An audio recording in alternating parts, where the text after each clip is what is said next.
Welcome to In Bits. Is that you or is it me? That's Why is it? me. Why do I have it as me? That's always me. Identity crisis.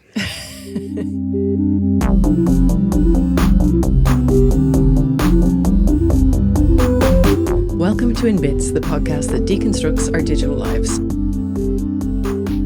I'm Nicola. And I'm Liam. And we're both lecturers in IADT in psychology and cyberpsychology. So Liam, what are you in bits about today? This week I'm in bits about something that everyone cares about, which is online safety. I'm going to talk about our... I don't care about it. You do care about it. Like, shut up. Yes, you do.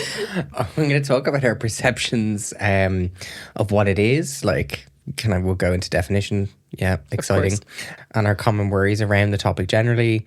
I think it is something that should concern every single person. And even if they think it doesn't concern them or matter to them, it should. Because this kind of will touch on areas we've discussed before in other episodes, like cyberbullying. I'm going to kind of touch around like cybersecurity issues. So I'm going to call on you for little bits there. So if you're a parent, have a younger child or adolescent at home, or any device at all, this episode is for you. It's definitely not me. I have no devices. You have no devices. That's why my screen time's so low. Yeah, I was about to read you on your screen time there. Read myself first. Yeah, content warning. I'm going to discuss a couple of issues that people will naturally find sensitive. I'm going to talk about sexting. So obviously sexting is not a crime if you're an adult, but it is child sexual abuse material if you're under the age of 18, even if it is created by you. And I'm going to talk about other topics that might concern young people. So I'd advise you to seek support services. And when you're looking for these, this is a topic that is quite sensationalized. So look for balanced resources. Look at the language that's being used. Unemotional or less emotive pieces are really helpful. So I direct you towards like Webwise. Webwise are so great. Yeah. Now, Nicola, when I discuss online safety, what is it? I'm asking you to tell me what it is. And when you think of your own online safety, what concerns do you have? Okay. So when I think about online safety generally, I think about both risks and harms, right? So the risks are the things you might encounter that might cause harm to you in some way. And the harms are the things that you actually encounter that cause some harm in some way. Which, you know, kind of like crossing the road, there's always a risk that you get hit by a car, but like you actually rarely get hit by a car, hopefully never get hit by a car. Yeah, so risks don't always equal harm. In terms of my own online safety, I worry about my screen time, unsurprisingly, and that is going to change. I am making efforts to reduce my screen time because it is excessive. And now that I know that I have ADHD, I realize that it is not necessarily that good for me and that I maybe spiral into rabbit holes a few times a day. Surprise, doom scroll. I know. So, I worry about that. And I worry sometimes about the amount of negative content I see. So I follow a lot of stuff about Palestine, the Congo, Sudan, like a lot of social justice issues and climate stuff. Like there's a lot of negative stuff. And I follow really good people who talk really thoughtfully on all those things and on stuff like racism, homophobia, like loads of stuff like that. And I do intersperse it with lots of cat videos to cheer me up. But I sometimes think it's a little relentless and a little depressing. So I do have concerns about that sometimes. See, and this is what's really helpful is we're talking about general internet use and technology behavior. That's what encompasses online safety.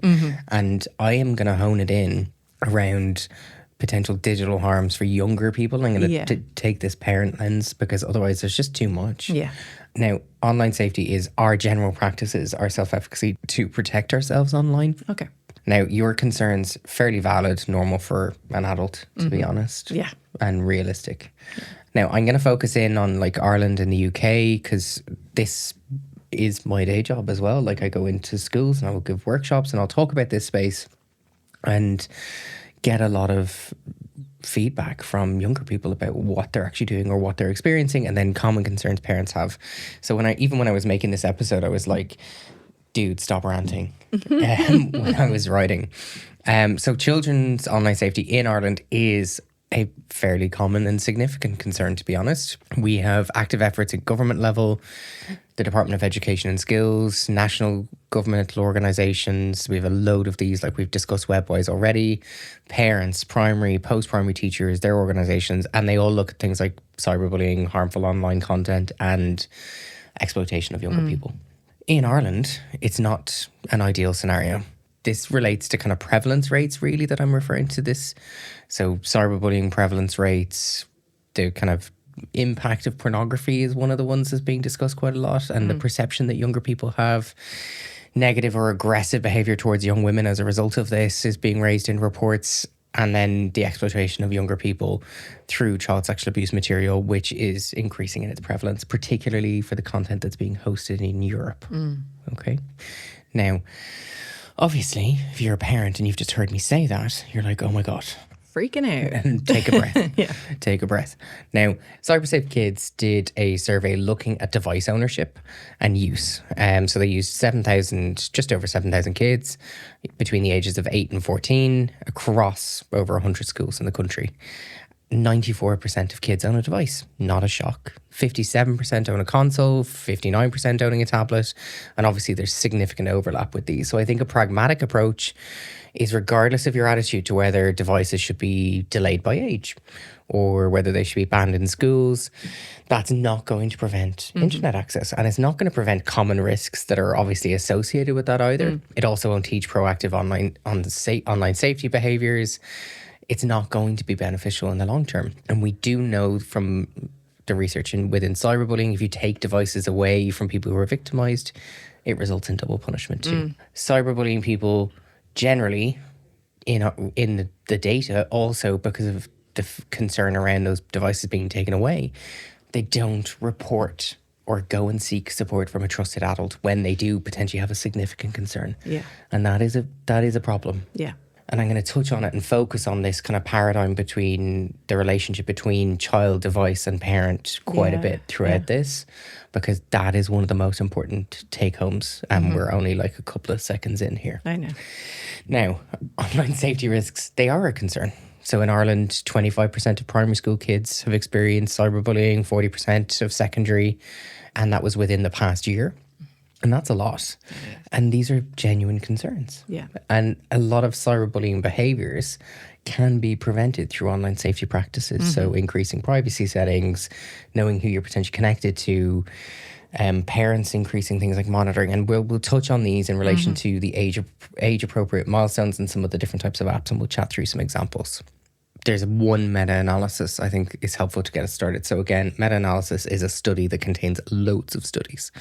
So this was done by Sutton and Finklor in 2023. They looked at 32 different pieces of research, and they're looking at our common assumptions that we have around online safety.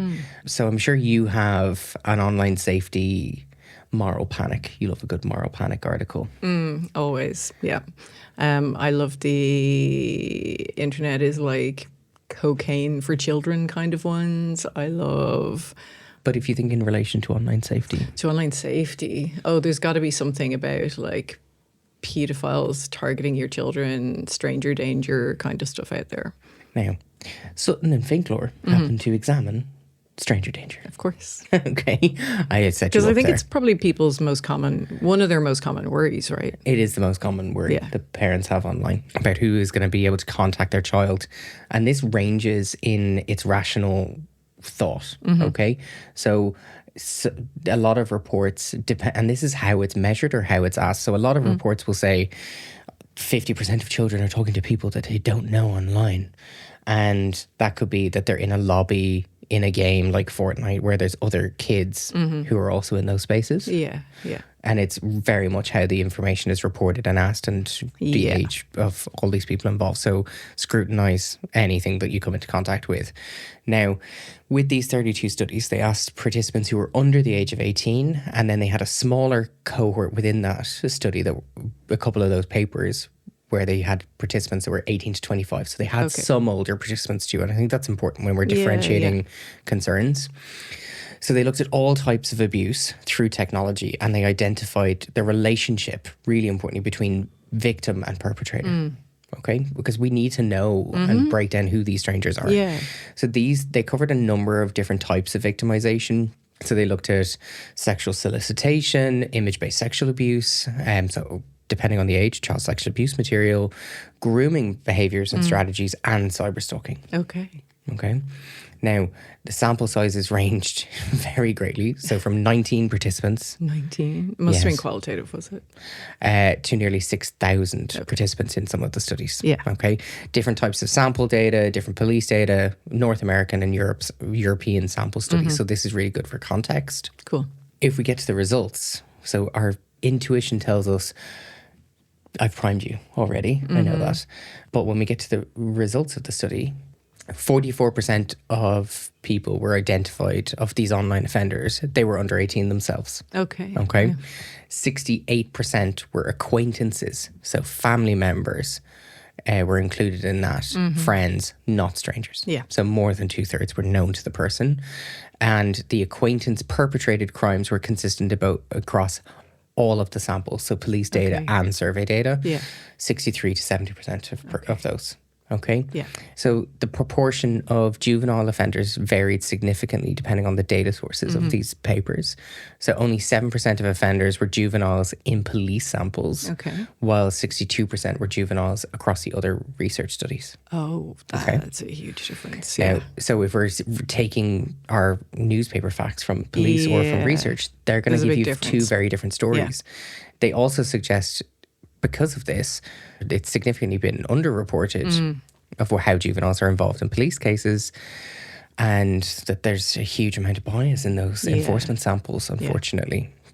So they do, realistically, they contradict that commonly held belief that you have. Yeah. That as a parent, you think stranger danger is the biggest thing that I need to be concerned about and who my child is communicating with. And it isn't.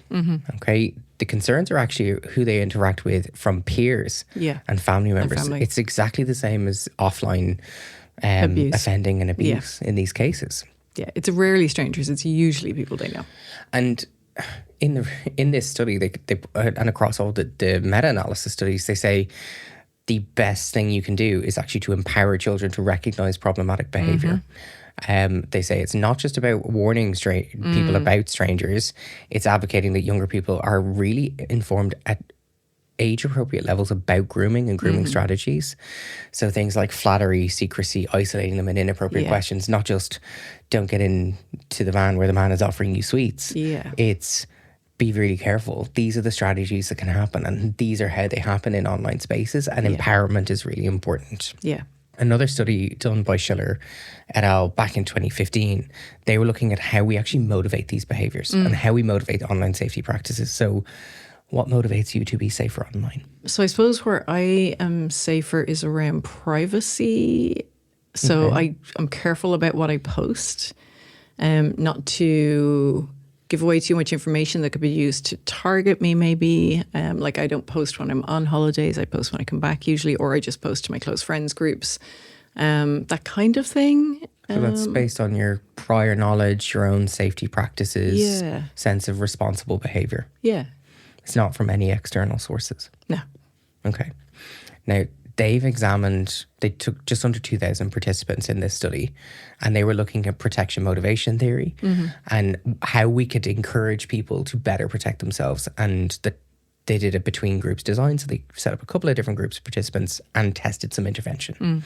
They looked at people who had or did not have training. They looked at the experience level of these people. They saw persuasive messages, and they had high or low personal responsibility. Okay. And they controlled for people's prior technology knowledge. Okay. Okay. There was a significant interaction in this study. So the effectiveness of the intervention depended on the person's prior knowledge, their sense of responsibility, and the type of intervention. So personal responsibility and the coping self-efficacy we have independently predicted our intention to be safer online. Okay. So coping self-efficacy is like how much you feel like you're able to cope, right? And deal with the consequences. And deal with the consequences. Yeah. Yeah. So that and personal responsibility predicted more safe behavior. Yeah. So basically, if we feel like we're not going to be able to look after ourselves, we're going to do as much as we possibly can to protect ourselves. Okay. You're also have personal responsibility and you know the consequences of, I'm using you as an example, you're proactively trying to prevent anything from happening. If you have knowledge, your experience is more effective when safety is kind of perceived generally. So you're not your personal safety, but shared responsibility around safety. So who is also connected to you? So, and the example that this makes me think of is not accepting people into like whether it's your LinkedIn network that you don't know. Because if you, Nicola, accept all of these people all You of gave the out to me time, before about this. I've stopped doing you that. expose my network because of your poor cybersecurity behavior around this. I'm so sorry. I need to go through and clear it out. It's quite far down the list, though, in fairness. Now, what I think is also important from this research is they looked at the instructions you give people. So how do you give people tools? So that if you overload someone with overly complex instructions, it's actually counterproductive. So I'm going to talk about some stuff, and I've actually taken a piece of advice from this paper. Okay. I'm not going to overload you with, these are all the steps, and this is what you need to click, and this is what you need to do, because that's not helpful. I'll direct you to resources that you can follow. But they say that basically instructions need to be tailor-made. They For need the to audience. be to your age and to your knowledge level. Yeah. So if you're really experienced, they need to be really complex instructions, and they need to be at your standard. Because you already know the basics. You're going to just be bored and not look at it if it's super basic. And that's what they found. People switch off. Yeah. Okay. Now, online safety interventions are effective if they are tailored to your prior knowledge, and by this, clear, focused messages that you can actually act on. Step-by-step demonstrations, all of these things are really, really helpful. And then developing the other social aspects, so like the shared responsibility of people's networks, that is actually what alters people's habits. So me simply telling you online safety is important and you should do it, that's not enough. Yeah. Okay. It's super vague. It doesn't tell you what you need to do. No. Basically, we need better interactive, skill-based training at age-appropriate levels. Yeah. That is what the majority of psychology and cyberpsychology research says. Age-appropriate, effective, and at your appropriate skill level. Yeah. Okay. Any thoughts on that? Yeah, I'm just thinking about like how these kind of things, like we put everything on schools to do everything, but this is something that does get taught in schools to a degree, but within a classroom, you might have kids that have had devices since they were 8, and you might have kids that didn't get a device until they were 13. And maybe you're sitting there with a bunch of 13-year-olds. Maybe some of them don't even have devices yet because their parents are holding off on everything until they're 16. So you have a wide range of knowledge, and it's hard to cater for that in a school setting, to actually adapt it to each person's level. And like, teachers have a lot to do. They really do. Like we ask them to do everything. It's a really hard job, and parenting is a really hard job. Yeah. Okay. That's why I'm not one. But it's what I think is important is to realize that you can't be a master of everything. Yeah. And that goes for both teachers dealing with this. They can't deal with it on their own. Schools, there are policies and procedures in place. They are seen to need to be the master of this. So like I'm going to talk about the SPHE kind of aspects to this in secondary school, so social physical health education. Yeah. And I'll do that in a little bit. But in terms of parents, that's what I want to focus on. The common concerns we have. And I've kind of reached out to parents in this space. So before we move on, we need to discuss what kind of younger people are using, what the common concerns are. But I think it's appropriate to look at the parents first. I've asked some parents about apps their kids use and the common concerns they have around their use. So I'm going to get you to read some of these quotes. So I'm going to get you to start with this one first. Okay. Roblox. I feel like my son will access inappropriate games. But with YouTube and YouTube Kids, I feel like he's only 2 or 3 clicks away from something that would be inappropriate content.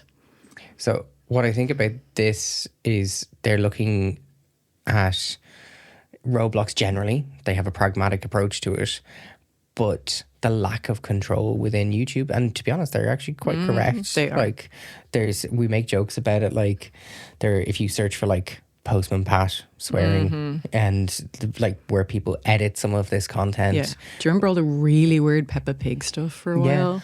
But like parents can't they don't have the time to actively search through and preview the videos that their kids are going to watch. Like, that's not feasible all the time. Like, and that is a significant challenge.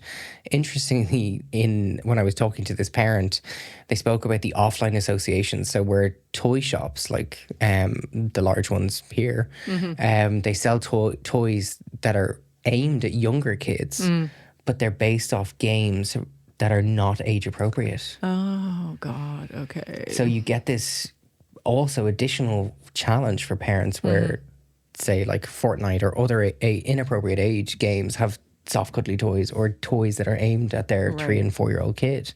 And that is creating other issues. Yeah. It also feeds into that idea, like, and this is something that constantly happens where kids look up to the kids who are a little bit older than them and are constantly striving to be like those older kids. And so you see the kind of age level of things constantly getting pushed a little bit older and older, I think, over time. I have another parent quote. Okay. Could you read this one for us? Sure. Lots of concerns, to be honest. My approach with my son has always been to have age-appropriate conversations with him so he understands the risks. When things don't look right and that he'll never be in trouble if something happens, he can always come and talk to me and ask me anything. Education around the risks for him at his age is more important to me than banning or over-restricting his device use. I'd much rather my son and I set these accounts up together and I educate him around the risks and how data stays on the internet forever, about sexual violence and porn, and what's acceptable, etc. I'll be doing all of this. Another friend of mine, her kid's phone was hacked and the hacker said they'd videos of him masturbating and tried to get money from him. So using shame as a manipulation tool. Disgraceful behaviour, but it seems to be becoming more common. I'll be having age-appropriate conversations with my son around all of this. This is like gold standard parenting style. Absolutely. Yeah, this is fantastic. It's really authoritative. There's no like blame of device. There's no blame of kid. These are the common concerns. These are my concerns around it, and this is how I'm gonna tackle it. And it's not like I'm a master of everything. It's like, let's do this together. Yeah, this collaborative that really comes out for me. It's really great. And I have one last one. Okay. There's another parent that speaks about triggers in our parenting around technology and the learning kind of process to reparent. Okay, interesting. So they said, the point is this shit is out there and choosing not to equip our kids by burying our heads in the sand and wrapping them up in cotton wool is just our way of repeating how our parents may have parented us because they didn't know any better. We have to change the narrative and do better so our kids can navigate this sensibly. I've no doubt I'll get it wrong and mess up and lose my shit a lot. I already do get it wrong daily. But I also go back to the kids and say, hey, I made a mistake. I'm human. We make mistakes too. I think that's so brilliant. Yeah. It models the accountability and being able to admit that you made a mistake to your kids and not holding yourself up as this perfect thing, I think is amazing, because then when they see you doing it, they don't feel afraid to make mistakes in front of you and they can come to you and say, hey, I fucked up. Mm-hmm. I think that's fabulous. And I think like it's very clear that you like it's a supportive environment. Yeah. I think the like reparenting is really interesting. So like learning from mistakes of the past, and it kind of removes the kind of judgment that you have to be perfect. Yeah. I think it's really interesting. I love these approaches. Even if you don't want your kid to have a phone, they're gonna see stuff on other kids' phones. Like if 94% of kids have a device from the age of 8 upwards, their friends are going to show them stuff on their devices. So if you think you can get away without having the conversations because you've banned phones or banned tech, all that's going to happen is that they see it and they can't come and talk to you about it.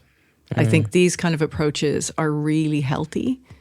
But I think if you have this authoritarian style of parenting where you're going to remove stuff and we're going to just, no, it's a blanket plan. That like that throws down a barrier. Yeah. And any form of barriers that will prevent help or support seeking, they're significant flags when stuff goes wrong. Yeah. And that tends to be where we see stuff escalate. Yeah. And get so much worse. Yeah. Now I'm going to move to a bit of age guidance. Okay. And I think age and breaking down by age is really important. I'm going to talk about like some of the popular apps, the common concerns we have, and talk about some of the gendered observations we might have with them, and some other things that we can do. And this is like a quick fire round. Okay. Brilliant. So We're not very good at doing that usually. We are when I'm leading. Well, that's very good Your point. self-esteem is going to be through the floor before we're done. So commissioned them on. So They mean. compiled an overview of different platforms younger people are using and the common concerns we have or that we will associate with these. And I'm going to talk about these in relation to some of the concerns we might have around the kind of gendered pieces of these two. So YouTube is a massive consumption platform. We've spoken about it recently in terms of ASMR. Over 4 million accounts or users in Ireland, and a significant amount of accounts are users who are younger as well. Well, considering it's almost the population of Ireland is using it, like that's incredible. And people have multiple accounts, to be honest. Of course, yeah. Some of these stats also include inactive accounts. Okay. Yeah. Okay. The biggest concerns the parents might have with this are like exposure to inappropriate videos and content. We've touched on that in ASMR, but also advertising exploitation. We spoke about this in relation to ASMR content, but advertising exploitation is like learning about influencers and the impact that they have and understanding that they potentially are going to sell us stuff. So like the think before you click campaigns and some of the webwise campaigns around critical thinking are really helpful here, and they can address these in terms of young primary school kids. So I'm going to link to that. Yeah. YouTube for kids, restricted viewing modes or co-viewing content is really important. Yeah. Boys are obviously more likely and generally more likely to focus on like gaming and what is perceived to be violent content or strain into that violent content. Actually, there's been loads of research to suggest that girls are nearly as likely to play violent games as boys now. There are also concerns around what we spoke about in relation to body image concerns. Yeah. At a much younger age. And some of the research still does focus more so on kind of females and body image concerns. But it is like a lot of like makeup tutorials, particularly in this space, that are genuinely, I think, they're concerning. They're not really hitting on problematic yet. Concerning is probably where I'd go with it first. Yeah. Okay. And having conversations about like what is realistic at home. Yeah. Is better. And what's also appropriate for your 8-year-old and your 12-year-old. Yeah. But and we're going to touch on these according to like age level. Yeah. Okay. TikTok is the most popular platform. 60% of teens are using TikTok. The concerns we might have would be things like exposure to harmful trends, body image issues, grooming, child sexual abuse material or suggestive child sexual abuse material, suggestive content, and sleep disruption. Yeah. They're obviously a concern that people will have. So things like family pairing, monitoring, screen time limitations, and looking at things like the For You feeds, the curated feeds. And I will talk about this now in a sec in relation to like algorithms too.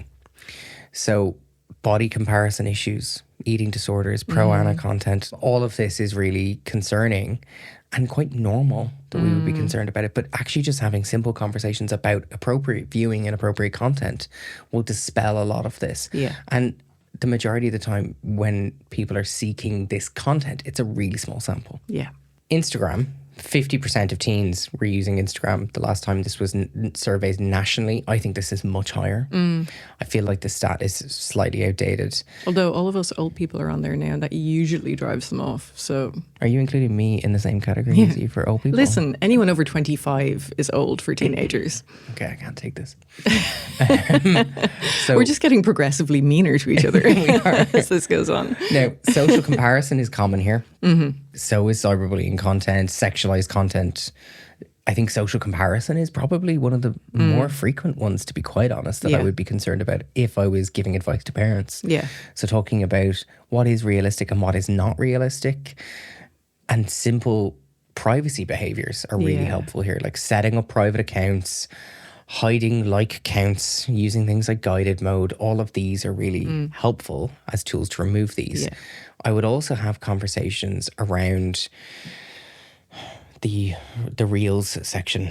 So the reels that are allocated for them in their algorithm and the reels that their friends are connected with. So explaining the difference between their algorithm and how it works and also their friends' algorithm. So the collaborative filtering is really public in the reels section now on Instagram, and they can see who is liking what content. And if problematic content is coming up, they can say, well, report that content, but also you can flag it to me if you think one of your friends is liking a lot of content that might be concerning. Yeah. So there are positive things we could do from a collaborative filtering perspective. That's good. Now, Snapchat is a hugely popular app. It's an image-based sharing app as well. It's viewed to be very ephemeral. So I send you an image, it disappears. I send you a message, it disappears.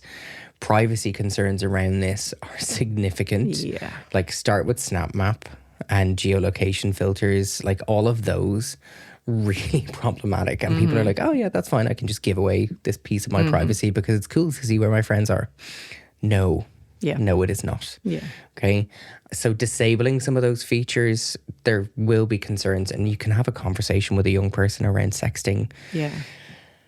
And like teaching safe sexting, I think, is important here. Not putting your genitalia and your face in the same image. Yeah. And it's really difficult to say that to a parent. Like, this is how you should talk. Like the example we spoke about with that parent earlier, like not having your face and your genitalia in the same image is actually a safe practice. Yeah. And Whereas most parents want to say, don't do it. Yeah. But the research tells us that like kids are going to do saying it. them don't do it isn't effective. Yeah. Like 25% of teenagers do it, right? And I have a study. I'm going to talk about sexting. Okay. The data around this, so the kind of like the conversations you need to have is where those images are stored. Yeah. And the legal framework of it. Once children are older, of this is a crime. Yeah. So the legislation in Ireland is very clear and direct about this. So creating a image or video of yourself, even if it is of yourself, is distribution of child sexual abuse material. Receiving said image is possession of child sexual abuse material, even if you are under the age of 18. Right. Okay, it's very black and white. Teachers and parents are very concerned about confiscating devices and investigating phones because the legislation is very black and white around this. Yeah. So you're a teacher in a classroom and you suspect this, I'd be advising you to approach that really delicately. Yeah. Yeah, absolutely. Now, Facebook, we spoke about old people. Facebook is declining. The last big report... Even I'm too young for Facebook. Even the last big report on Facebook with younger people is actually from EU Kids Online. Okay. So that's 2013. So they're not even bothering to like survey They're them not anymore. really bothering to they're do just a not huge on amount there, of research on this now. So the concerns that would be there are contact from strangers, grooming strategies, because users are slightly older. Yeah. So things like if you're using any of these platforms, and I think it applies to everything, is limiting friends, controlling that space a bit more. But it's similar risks generally for all of those users. Yeah. And now the final one is like Discord or Reddit. So any of these blogging based platforms, growing use generally amongst teens, users tend to be more male because of the kind of gaming focus. Yeah. Concern I'd have would be around kind of like these are unmonitored spaces unless a parent is really in them. Yeah. And sexual content comes across in some of these quite a lot. Like the sharing of pornography links and stuff is one of the concerns I'd have. Yeah. Also a lot of like misogyny, homophobia, all that kind of stuff. Radicalization, incel stuff, like a lot of that kind of stuff in there. Yeah. Now, let's talk about these risks more from a developmental perspective. Age dependent. So we looked at the research earlier. These are age dependent and, of course, on the type of device that the younger person is connected to. So if we start with someone who is 6, I'm going to take you on a journey with your imaginary 6-year-old. Okay. They're at the age of 6, and generally their device use starts. And your main concern, naturally, as a parent, is what are they going to be doing? Younger person is exposed to inappropriate content like bullying, manipulation by adverts like we spoke about. Or weird YouTube stuff. Or influencers. And that, Yeah. I suppose in the same way that you'd be concerned about them looking at the sweet shelves in the supermarket or the ads on the TV coming up to Christmas where it used to try and convince you to get all the things. Smith's catalog. It's coming through the door and terrifying people. For parents. There's your filter. Or your age fear. Now, in relation to effective strategies, it's actually just monitoring, filtering, collaborative use of technology, teaching about privacy. So like, if someone's talking about consent, there was a conversation we had quite a while ago about teaching consent and consent online, and that was consent in relationships as well. So like whether a child is wants to hug someone or not. And Yeah, teaching like their that- granny or their auntie or and whoever. how to stage that conversation at a very young level is really helpful. Yeah. And then that they can withdraw consent Yeah. whenever they want. Yeah, Okay. absolutely. So it's the same skills and strategies. Yeah. Now, your 6-year-old is aging. Your 6-year-old is now in 5th or 6th class, age 10 or 12. If your concerns at that age level are cyberbullying. Mobile phones are now coming into classrooms. There's issues around kind of FOMO. Social media use is starting to increase, even if they shouldn't be on those platforms. And this is more about supervision. Again, discussions about reporting content and setting normal boundaries. This is where norms need to come in. Yeah. Now, we jump again, 13 to 15. Okay, so early adolescence. The poor things. Yeah. We see It's a rough time. other behaviors besides acne and all the stress that they have to deal with. But we see other behaviors from everyday life. So peer pressure. Yeah. Then God, I remember it well. yeah. Now this and then peer pressure extending into online spaces too. Sexting, body image issues, and the potential for grooming behaviors. This is where people can be concerned. And I think Yeah. that's fair enough. Now for these challenges, if I had a parent in front of me, I'd be saying, teach them how to say no. It's Teach something them to some say of no. us don't learn until we're much older. Like I have And no we problem really- going, no, Yeah. I'm not doing that. Now No, I don't I'm have pretty time. good at that. I still find it difficult sometimes, but when I was younger, I really struggled with that because I would like girls in particular are not taught to do that. We're taught to be nice and to be pleasing and to be kind, and that often doesn't align with standing up for yourself and setting boundaries. So I'm hoping that's changed. Yeah, I hope so too. Mm-hmm. Now, with the ability to say no, you're actually building their resilience. Mm-hmm. Teach them how to challenge their peers. Teach them how to challenge you. Or if they have siblings, anything. So build them up and go, yeah, that was a really good argument. Yeah. I really agree with that. I respect that. And so, yeah, we won't do that thing. We'll do what Yeah. you suggested because it's a better argument. Yeah. Now, once you've built that resilience, teach them how to challenge their peers online. So if their friends post something that they're not happy about, get them to challenge their peer. Not in a mean or a hostile way, but I don't agree with that. And this is why. And I'm not kind of attacking you over it. This is just about this thing. Yeah. I'm not happy with what that comment you posted or what you said to that person. Be a good friend, basically. So that's the building their kind of resilience against their peers. Then build their digital self-efficacy more. Give them the knowledge and skills to be able to rebuttal, but also if a negative experience is encountered online, how are they going to deal with it? Yeah.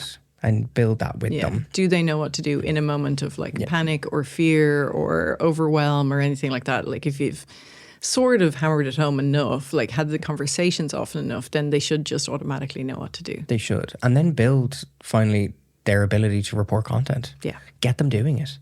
And teach them the process of it and how simple it is and the effort that isn't required to do it. Yeah. And I would say if you don't know how to do it, get them to teach you how to do it because they will figure it out way faster than you. And the final milestone, 16 to 17. Okay. So we've scaffolded all of these skills. Now they're at an age where they can critically think more. We think about this, their common concerns being in relation to sexting and misinformation, polarized content online. And for aspects like this, it is serious, detailed conversations that we don't shy away from. Critical thinking, analysing potential outcomes for different behaviours, developing and setting relationship boundaries. And it's at this point we can have discussions around the legal consequences of that behaviour. Because beforehand it's not considered as much. Yeah. We focus more on the information sharing aspects. Yeah. Now we can focus in on crime and the legal aspects to this too. Now, in relation to relationships, Nick, scams and your other favourite dark topics, is there anything you would add as a concern that we haven't covered for a parent? I think that a lot of people are aware of like phishing scams and smishing scams, like the ones that come in your text messages and stuff. I would say a lot of people who don't game maybe aren't aware of the kind of scams that appear there, the kind of scams on Instagram in shopping and stuff like that. And so they may not be able to warn their kids, particularly the gaming ones. Like I wasn't super aware of them before and I still don't know what a lot of them are, but they're things like loot box style stuff and purchasing things that can end up being quite big scams, or players offering to buy things from you and that kind of stuff. And there's quite a lot of that goes on. Like there's different kinds of scams that target kids. Okay. And I think you're touching on like a common thread with all of this is the education around it. Yeah, yeah. So if we break that down a bit further and we look at the role of both the education and the educator in it, teaching the parent, and then I've touched on it a little bit already, is like this authoritative approach to parenting where they have the skill and they can actually detail it. Yeah. I love the difference between authoritative and authoritarian. Completely different styles. Authoritative is like, it's strong, but you're also willing to listen. You engage with your kids. You discuss stuff with them. It's quite democratic in some ways.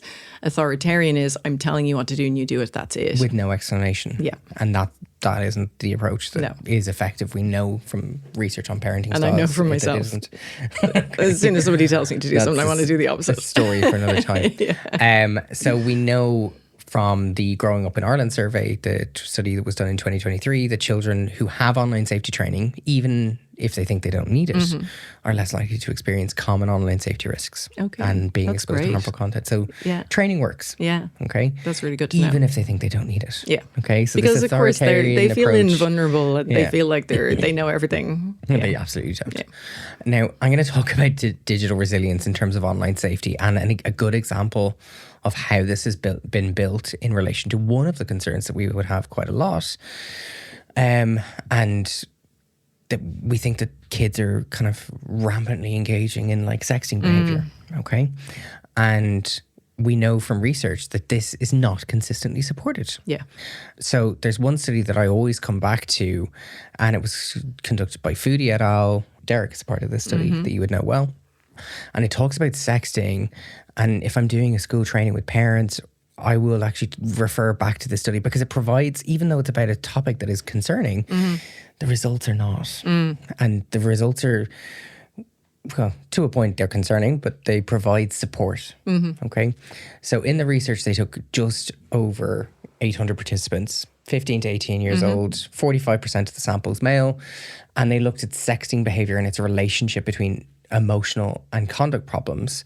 And they look at the dynamic of sexting. So being asked to send them, receiving them. This study is really great for this. So 56% were asked to send a sext, while only 23% actually sent them. Okay? Just because I'm asked does not mean I'm going to send them. Okay? And even though everybody might be telling you that everyone's doing it, only 23% are actually doing one. it. Yeah. 31% received one after they had sent one. Okay. Okay. And I think interestingly, 44% said that they received one that they didn't want, which just reminds me of the unsolicited pics in online dating. I know. And that study that looked at like young men and women and how the guys were like, yeah, but we know they really like them, even though the girls were saying we don't bloody like them. Yeah. Now, overall, they found that senders were actually more likely to be girls. This typically was text-based, not image-based. Okay. Males were more likely to receive sex. Sending and receiving was more prominent in males than females. Okay. So sending one, getting one back. And it was more likely with LGBTQ adolescents, and that was seen, the authors discussed how that was related to like sexual exploration and understanding identity. Yeah. And I think it's helpful because it does reflect actual prevalence, but it also talks about responding. So when they got a request, so 77% said they did not want them. Yeah. So when they were said, can I send one to you? 77% were like, keep that pic in your inbox. That's not for me. Now, this is a reflection on communication, training, parenting, how all of these are actually effective. And we have built a steady landscape of resilience because over the last number of years, researchers have been discussing this, teachers have been discussing this in schools, and I think this is a reflection on that space. Yeah. And I think the fact that the new law came in and there was a big campaign around it, I think that's really helped as well. I'm hoping the efforts continue, that they don't go, okay, well, everybody knows that now, because each year new kids become the age where it's important, so it has to keep going all the time.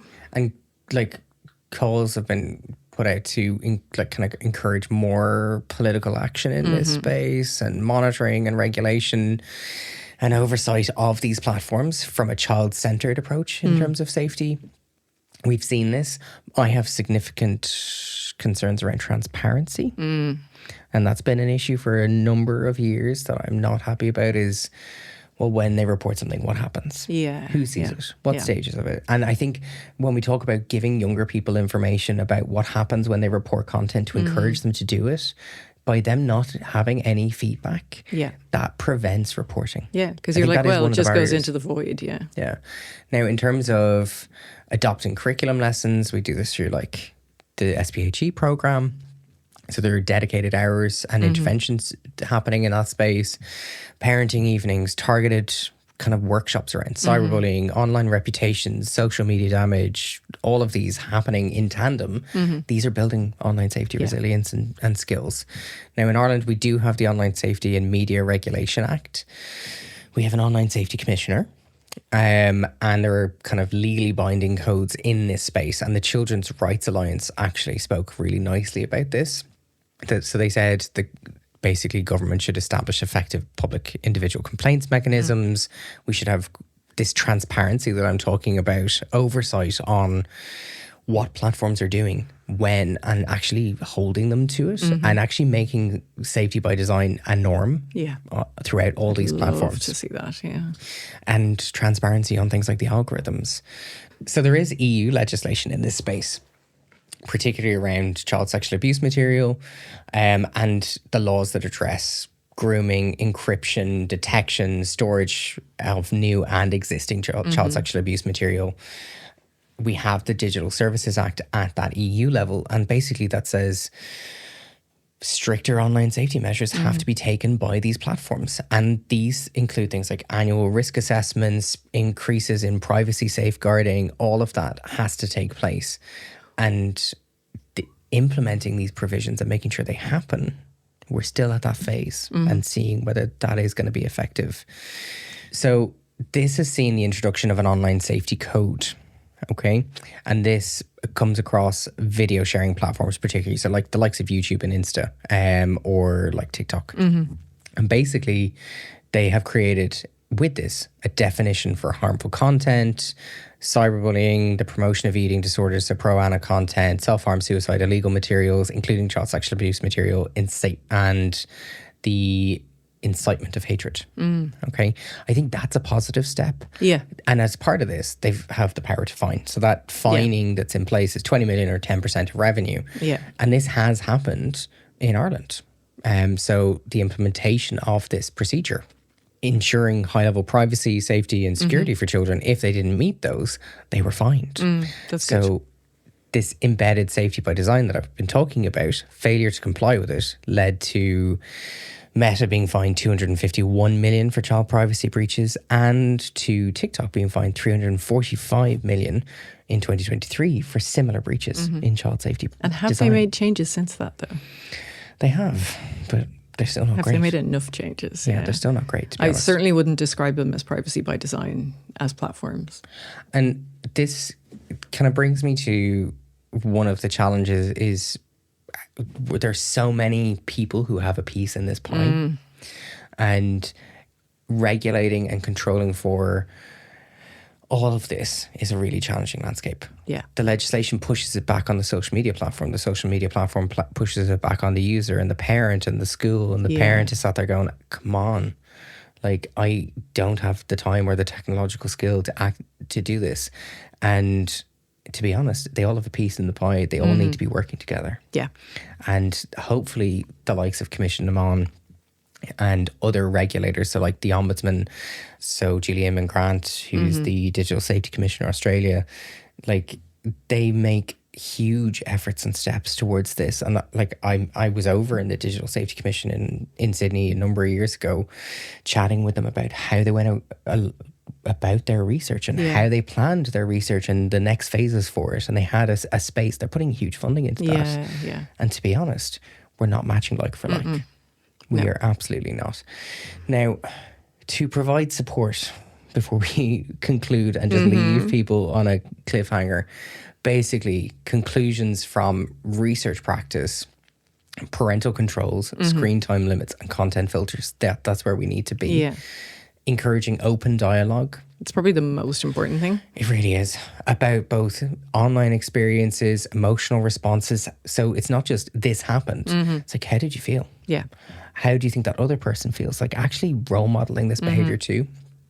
teaching that digital resilience we spoke about. So media literacy is a part of this. So Webwise, go and look at them. They're amazing. They have a digital safety hub for parents. They have guides on different apps that are happening, different features of like how-to guides, and these are the common concerns. Follow them on social media. Do all of those things. Get your kids following them on social media. And get the kids involved in like Safer Internet Day and all that kind of stuff. They have youth panels. Like they do a lot of stuff with young people and really empower them to be representatives for themselves and advocate. Because it's something they're interested in, to be honest. Devices in shared spaces. Now, this reminds me of like when I was a teenager and like we had Windows 95 and the computer was in the hallway and like there was no like covert internet access. It was the dial-up. Yeah. But keeping devices in communal spaces where possible, or having monitoring in place as a part of this. Especially for younger kids, Especially for younger kids, like tablets only used in a monitored space. Healthy digital boundaries. So this counts for you, Nicola. Healthy digital boundaries. Well, that's where I think a really useful thing is a family contract, that everybody watches out for each other. And like parents may not love that, where they're sitting there on their emails at dinner and the kids are like, hey, we're not supposed to have phones at the table. We're supposed to reach out to each other. Preach. Yeah. Like if you don't be hypocritical, because they really hate that. Well, that's a losing battle. Now, in terms of the two resources I would direct you to, we've spoken about Webwise loads. So again, Webwise. But hotline.ie are really good. So they'll show you the types of content you can report there, the National Internet Reporting Contact in Ireland. Between these two sources, you have everything you need for training, resources, and advice. Yeah. You can also reach out to us on our platforms and we can help to direct you. Yeah. You've been listening to In Bits, the podcast that deconstructs our digital lives. No, do not twin me. Why do we do that now? We're not doing that now. We're not doing that. Okay. We're not making this a thing. I'm Dr. Liam Challoner. And I am Dr. Nicola Fox-Hamilton. And you can find us on Blue Sky, Instagram and TikTok at InBits Podcast. We really want to hear from you. So follow us to find out what the next topics will be. Get in touch with your experiences, your thoughts, what you would like us to cover. We would also love feedback to find out how this is going. So please leave us a review on Apple Podcasts or comment on an episode on Spotify. Leave 5 stars for us if you feel like it. This episode was produced and edited by Owen Hurley, and thank you always to Owen for our lovely intro music. Thank you all for listening, and we will see you in 2 weeks. Thank you very much.